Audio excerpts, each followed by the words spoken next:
So today we're talking about one of the biggest purchases a person ever makes. Home remodeling. Exactly. It's high stakes, it's emotional, and frankly, the industry has a bit of a trust problem. Oh, absolutely. You're inviting strangers to come and tear down your walls. Yeah. That requires a marketing strategy that's, much deeper than a simple ad. Which is why we're doing this deep dive. We're looking at a strategy breakdown from Samyak Online.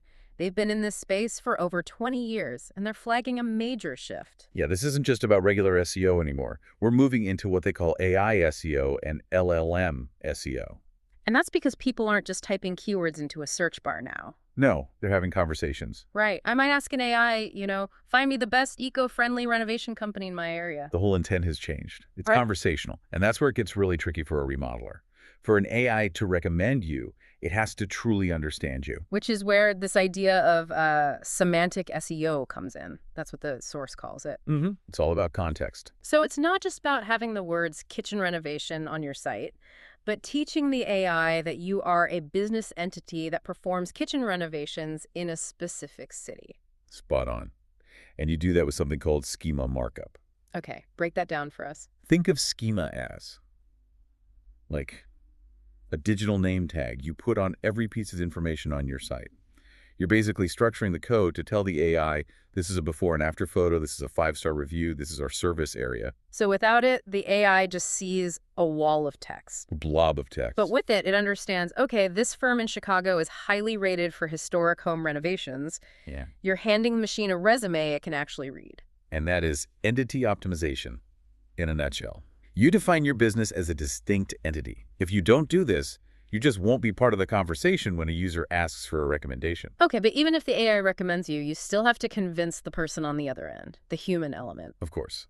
And that's where local SEO is still king. It's the ground game. Because almost all these searches are local, right? Remodelers near me. Exactly. If you're not showing up in that Google map back at the top of the results, you might as well be invisible. And the source makes a great point about using social media not just for likes, but for proof. It's your digital portfolio. Yeah, if I'm about to spend $50,000, I want to see the before and afters. I want to see a video tour of a finished project. It builds that critical trust before they even call you.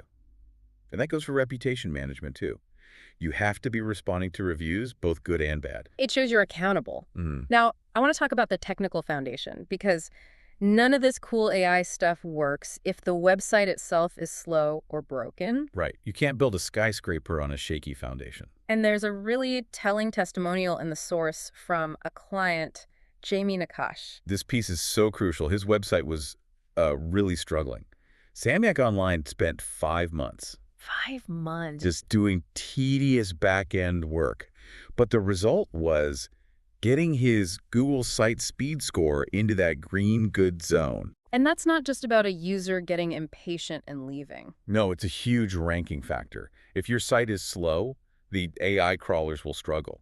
They might just give up. All that beautiful schema markup becomes useless. So speed is the infrastructure that holds up the whole strategy. It is. Another client they mentioned, Becca Hansen, pointed to their ability to handle these complex technical projects. You need that health first. It really is a full ecosystem then. You can't just do one piece of it. The days of just buying a few ads are long gone. It's this mix of technical engineering and, well, human storytelling. So the big takeaway seems to be that as search evolves, the way we present our businesses has to evolve right along with it. It's adapt or become irrelevant. Which leaves a pretty big question for you to think about. If your next client is going to ask an AI for a recommendation instead of just scrolling through Google, Which is already happening. is your digital presence actually structured well enough to talk back to that machine and win the bid? That's the question that should keep a business owner up at night. Thanks for diving in with us. We'll see you on the next one.